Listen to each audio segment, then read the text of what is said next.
सात रंग इंडिया में आपका स्वागत है। मैं हूं कुमार अनिल। 1975 में एक फिल्म आई थी शोले। फिल्म में एक जेलर है, उसे पता चलता है कि जेल से भागने के लिए खूंखार कैदी सुरंग बना रहे हैं। वह मुआयना करने निकलता है, उसके पीछे सिपाही चल रहे हैं। वह सिपाहियों को आदेश देता है, आधे दाएं जाओ आधे बाएं, बाकी मेरे पीछे आओ। स्वाभाविक है उसके पीछे कोई नहीं रह जाता, वह अकेला पड़ जाता है।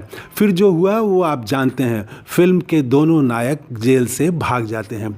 आज बिहार की राजनीति में नीतीश कुमार की क्या स्थिति है, उनके कार्यकर्ता क्या सोच रहे हैं, और जो सोच रहे हैं उसकी जानकारी भाजपा को भी है और राजद को भी। एक तीसरा कोण भी हाल के दिनों में विकसित हो रहा है, वह है प्रशांत किशोर का सुराज अभियान। नीतीश कुमार की पार्टी के नेताओं से बात करिए तो आपको मालूम पड़ेगा कि अधिकतर नेता चिंतित हैं, उन्हें अपने भविष्य की चिंता है। यह चिंता स्वाभाविक है। जो कार्यकर्ता 10 साल 15 साल से काम कर रहा है उसकी पीड़ा समझिए। उसे आभास हो गया है कि नीतीश कुमार अब बिहार की राजनीति के केंद्र में नहीं रहे, उनकी सियासत कमज़ोर पड़ती जा रही है और वो ढलान पर हैं। तो शोले के जेलर के पीछे चलने वाले सिपाही दो तरफ चले गए थे, यहाँ 3 तरफ रास्ते तलाशे जा रहे हैं। भाजपा राजद तो है ही, छोटा हिस्सा प्रशांत किशोर की तरफ भी देख रहा है। उसकी एक बानगी मुझे हाल में मिली जिसकी चर्चा मैं आगे करूँगा। नीतीश कुमार और भाजपा 10 साल में बहुत बदल गए हैं। पहले नीतीश कुमार का जोर पिछड़ों अति पिछड़ों पर रहता था और भाजपा का जोर सवर्णों पर रहता था। दोनों दलों में अघोषित समझदारी यह लंबे समय तक रही। अब यह उलट गया है, भाजपा अति पिछड़ों को राज्यसभा भेज रही है और नीतीश कुमार सवर्णों को। भाजपा ने राज्यसभा के लिए 2 प्रत्याशी घोषित किए हैं और ये दोनों अति पिछड़े हैं, भीम सिंह और धर्मशीला गुप्ता। यह जदयू के कार्यकर्ताओं को संदेश है कि आपके लिए हमारे दरवाजे खुले हैं। जदयू का अति पिछड़ा आधार भाजपा की तरफ धीरे धीरे शिफ्ट कर रहा है, ऐसी मान्यता है। जदयू का वह हिस्सा जो राजद के सामाजिक आधार के व्यवहार से खुश नहीं, वह भाजपा की तरफ देखता है। वहीं जो भाजपा के हिंदुत्व की राजनीति को पसंद नहीं करता, संविधान और लोकतंत्र की बात करता है, वह राजद की तरफ देख रहा है। जदयू की बनावट को आप देखें तो उसमें बिहारी समाज का उदार हिस्सा संगठित दिखता है।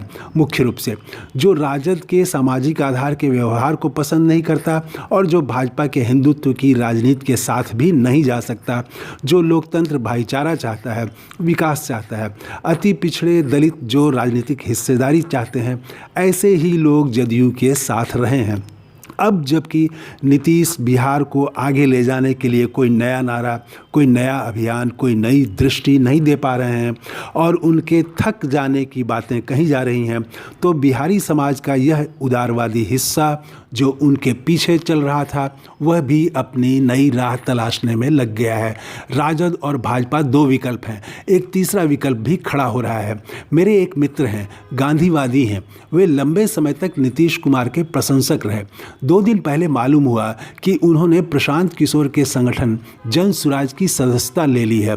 तो शोले के जेलर के सिपाही 2 तरफ चले गए थे, यहाँ 3 तरफ रास्ते खुलते हैं, लोग जा सकते हैं।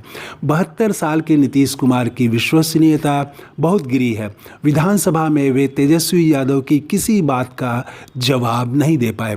क्या वे इस उम्र में अपनी पार्टी को बचा पाएंगे? सबसे चिंता की बात यह है कि वे अपनी पार्टी और अपनी राजनीति को बचाने के लिए लड़ते हुए नहीं दिख रहे, जैसा कि 83 वर्ष की उम्र में भी शरद पवार संघर्ष करते दिख रहे हैं।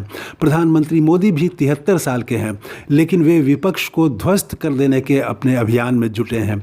क्या नीतीश कुमार कोई नई पारी की शुरुआत करेंगे या अपनी राजनीति को समाप्त होते हुए खुद भी देखेंगे?